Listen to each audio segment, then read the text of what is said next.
History shows that the country of Burkina Faso has suffered too much suffering and misfortune.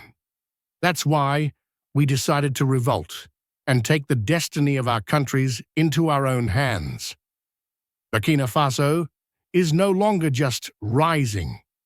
It's building something the world was never supposed to see.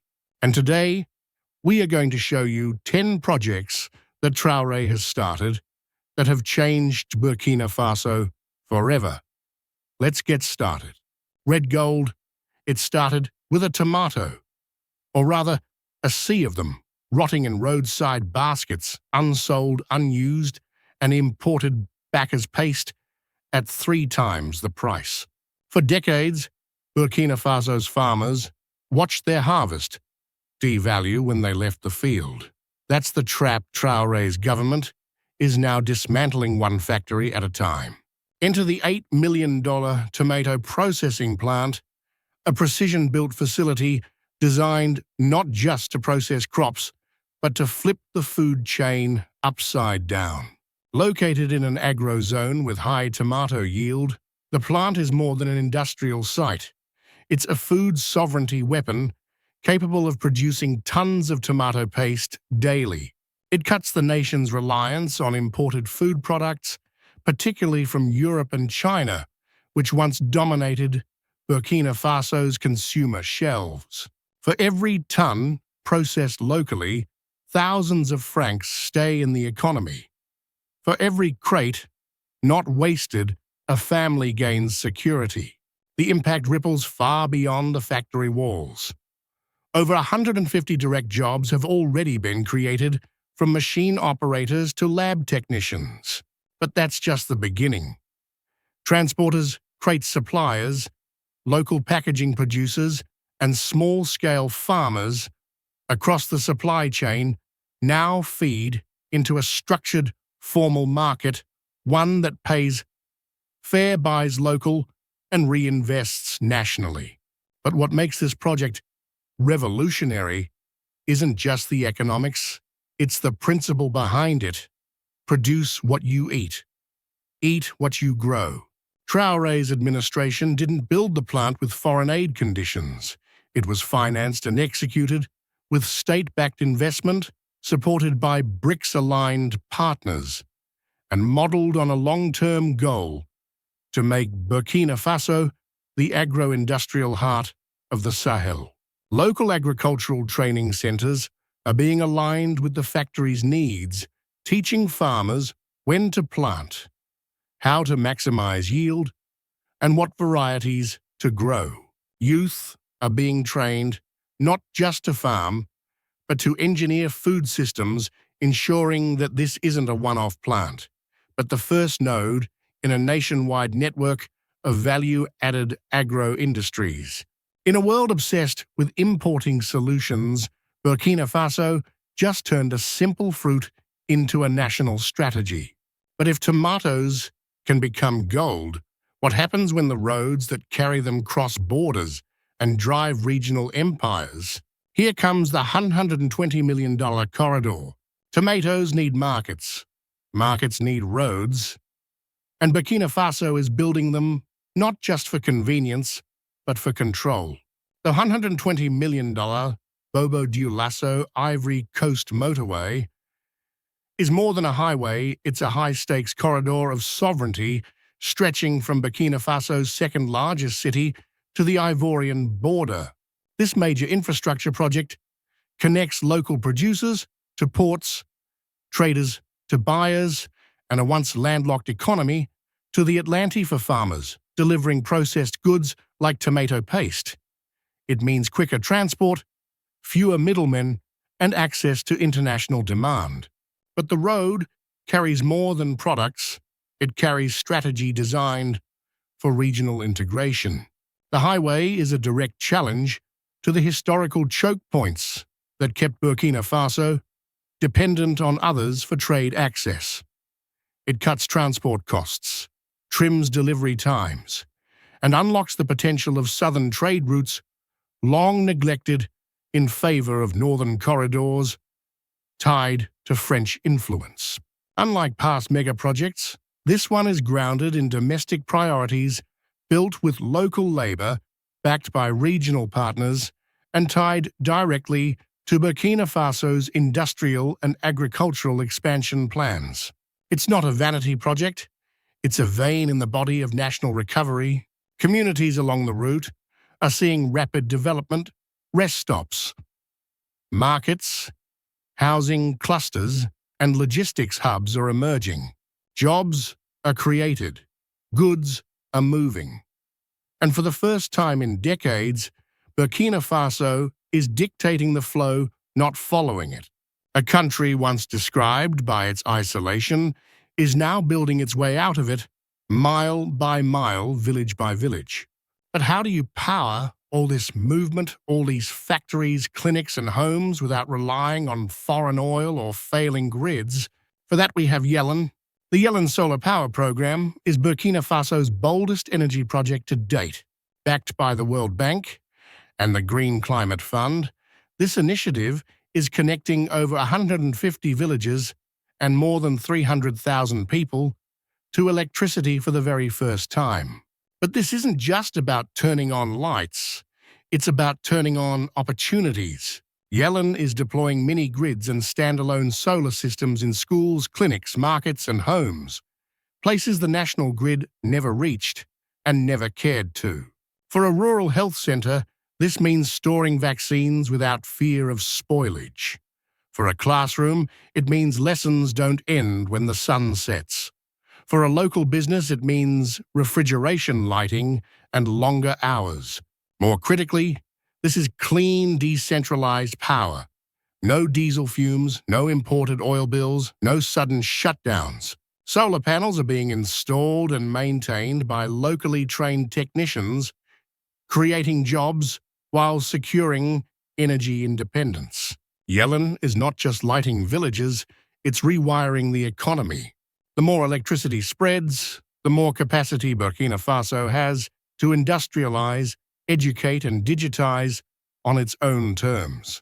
With plans to expand to hundreds more communities, Yellen isn't just a project, it's a movement powered by light and built for liberation.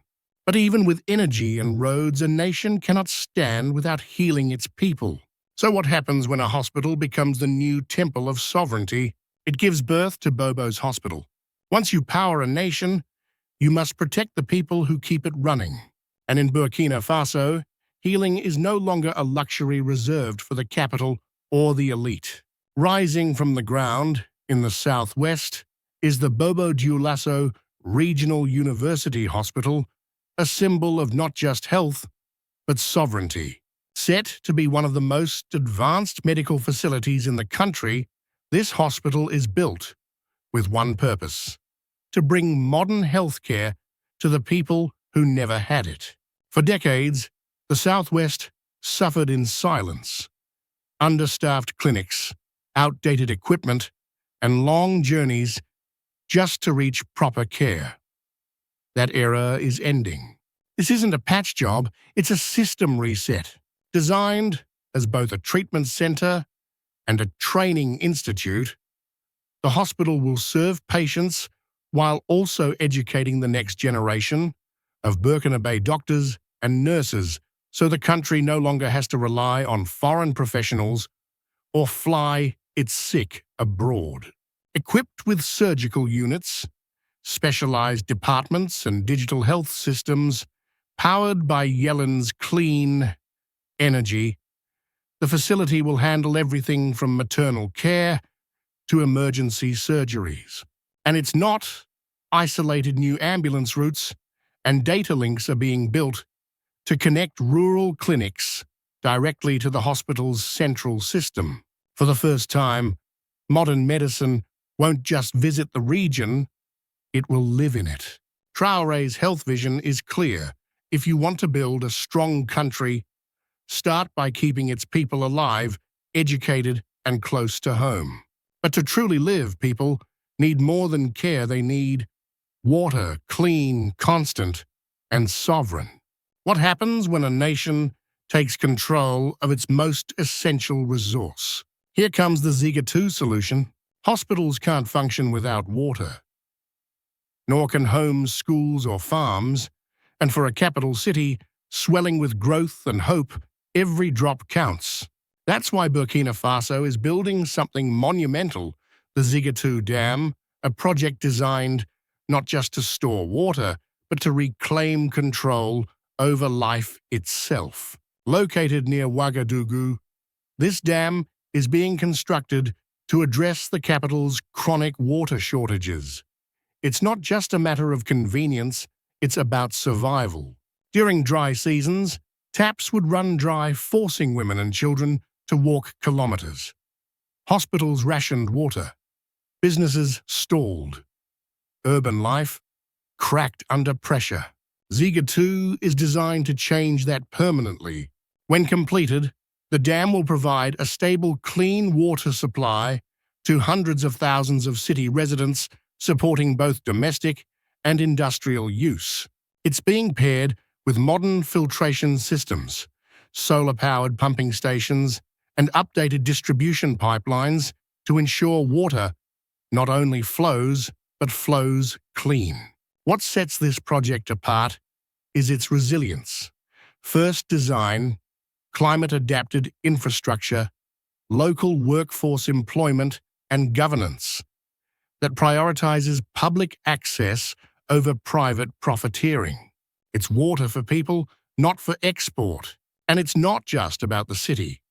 Ziguinchor is part of a broader national plan to expand rural water systems, protect aquifers, and introduce rainwater harvesting and agriculture, tying clean water directly into food security and public health. With energy from the sun and water from its land, Burkina Faso is reducing dependence in every essential sector. Once water flows and roads connect, the next question is, where do people live and how? In a country where urban sprawl once meant overcrowded slums and fragile infrastructure, Burkina Faso is changing the blueprint, starting with the Faso Mayo Urban Development Project. This isn't just about building houses. It's about designing a future where cities grow with dignity, equity, and strength. At its core, Faso Mayo aims to construct 50,000 new residential units, affordable, sustainable, and tailored to Burkina Faso's climate and culture. But this isn't a real estate scheme for the wealthy. These homes are for teachers, nurses, laborers, and families, people who've long been priced out of livable cities. And it doesn't stop at housing. The project includes wide roads, public transport hubs, green spaces, and modern drainage systems. Schools, clinics, markets, and playgrounds are woven into the urban design. The goal is simple: no more separating basic services from daily life. Even more radical is the method. Faso Mayo is being built using locally sourced materials and local labor, injecting cash directly into the domestic economy. Brickmakers, electricians, carpenters, and young urban planners are being trained and hired en masse, turning construction into a national employment engine. It's not just city planning, it's national planning. And as people move into these new homes, powered by solar grids, watered by new dams, and linked to job markets through fresh roads, they're not just finding shelter, they're finding belonging in a country that finally builds with them in mind. A home means stability, a job brings income, but without a bank that understands the people it serves, wealth never grows, it leaks. That's why Burkina Faso has launched Burkin, the first ever state-owned bank, built not to profit from its citizens, but to empower them. For decades, access to financial services was the privilege of the few. International banks dominated the market, focusing on urban elites, foreign trade, and safe bets. Rural communities, small businesses, and the informal economy were left behind, unbanked, unprotected, and invisible. Burkina Dam is rewriting that story. With a mission to serve ordinary Burkinabe, the bank is designed to extend financial access deep into the heart of the country, from urban neighborhoods to remote farming villages. Burkina is offering basic accounts, low-interest loans, microcredit for women, and mobile banking services in local languages with local staff. It's not just a bank, it's an instrument of economic inclusion. Young entrepreneurs can now access startup capital. Farmers can secure loans to expand their output or buy machinery. Families can save money without traveling for hours to the city. This isn't charity, it's strategic national empowerment. What's more, Burkina is integrated with other state reforms. Housing projects are supported by tailored mortgage products. Agricultural cooperatives are receiving group financing, and digital platforms, backed by the upcoming national data centers, allow secure transactions across the country. For the first time, the financial system isn't working against the poor. It's working for them. But empowering citizens with access is just the first step. You can't build a modern country on paperwork. In a world where power flows through fiber optic cables and cloud servers, digital control is national control. That's why Burkina Faso isn't just connecting its people, it's building the infrastructure to own its digital future. At the center of this revolution is PAC Digital, the $150 million digital transformation acceleration project aimed at launching the nation into a new era of governance, service delivery, and economic opportunity. 2 national data centers, now over 70% complete, will soon anchor this transformation. These aren't just storage facilities, they are sovereign information fortresses designed to house government records, financial data, education systems, medical databases, and civil registries under Burkina Faso control. With this digital backbone, public services are moving online. Citizens will be able to apply for IDs, land titles, permits, and even school enrollment from a mobile phone. No more queues, no more bribes, no more red tape. But PAC Digital is doing more than digitizing the government. It's bridging the digital divide. Network coverage is being expanded to at least 500 underserved localities, from isolated Sahelian villages to newly developed urban zones. Digital literacy programs are training youth, women, and small business owners to navigate and thrive in an online economy. New legal frameworks are being introduced to protect user data, encourage innovation, and guard against foreign surveillance. With Burkina Faso integrated into the system and public services now online, a new digital ecosystem is emerging, one where power lies not in connections to Paris or Washington, but in local servers, local code, and local control. You can digitize the government, launch a national bank, and build smart cities. But if people still wake up without water, the transformation remains incomplete. In Burkina Faso, Traoré's administration knows this truth well. That's why one of the most quietly powerful shifts is happening right under our feet: the Urban Water Sector Project, supported by the World Bank. This initiative has already delivered piped water to over 610,000 people and improved sanitation for 440,000 more. But this isn't just another donor-funded stopgap. It's part of a strategic overhaul to make access to clean water and sanitation a guaranteed public service, not a privilege for the few. Targeting both urban sprawl and dense informal neighborhoods, the project installs modern water pipelines, filtration stations, and low-cost connections to households and public institutions in fast-growing cities like Ouagadougou and Bobo-Dioulasso are transforming daily life. No more carrying jerry cans for miles, no more relying on overpriced water vendors, and no more sickness from dirty sources. Sanitation is also being rebuilt from the ground up, literally. Schools, clinics, and markets are now being equipped with hygienic latrines and waste treatment systems. Urban drainage is being redesigned to reduce flooding and disease outbreaks during the rainy season. What makes this project even more effective is its integration with digital systems. Water usage service complaints and payment tracking are now being managed through mobile platforms, linking citizens directly to service providers and cutting out inefficiency. Clean water is no longer a promise. It's a pipeline flowing directly from national will to household taps. Now, let's switch to rural Burkina Faso. In rural Burkina Faso, wealth doesn't sit in bank accounts. It grazes in fields. Livestock is more than tradition. It's currency, inheritance, protein, and power. For too long, it was neglected, trapped in low yields, disease outbreaks, and unstructured markets.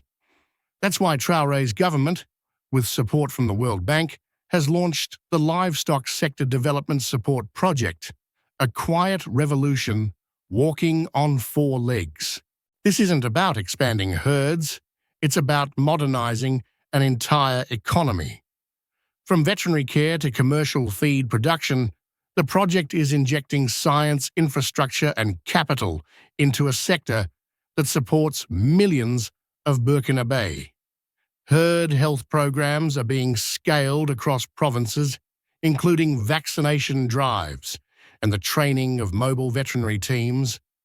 This alone has dramatically reduced livestock mortality, increasing both food supply and income stability. But the ambition goes further. New processing facilities are being established for milk, meat, and hides, transforming raw goods into market-ready products. Cold chain logistics and storage units are being introduced to cut waste and expand trade windows. Targeted credit programs, many offered through Burkinabe institutions, are giving small herders access to loans to invest in better breeds, feed systems, and business growth.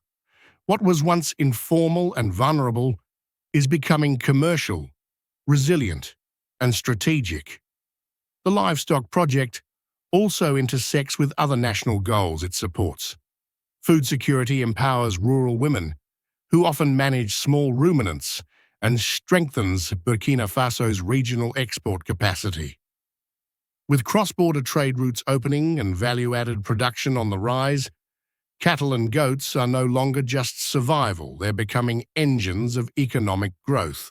And with all the systems in place, from roads to energy, water to digital banking, the animal that once symbolized subsistence now represents something far more radical, a nation that refuses to be underestimated. So Burkina Faso is no longer waiting for change. It's building it.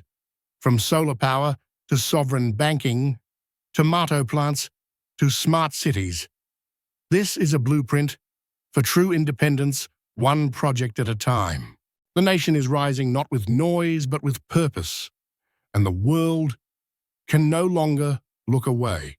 Do you believe Burkina Faso is experiencing a wave of development that rivals or even surpasses that of Western countries? Share your thoughts in the comments below. If you're interested in more insightful content like this, don't forget to subscribe to our channel and hit the bell icon so you never miss an update. Our mission is to shed light on stories often overlooked, the rich culture, profound civilizations, enduring history, and undeniable achievements of Black peoples throughout time. Thank you for watching. Stay with us on this journey, and we'll see you in the next video.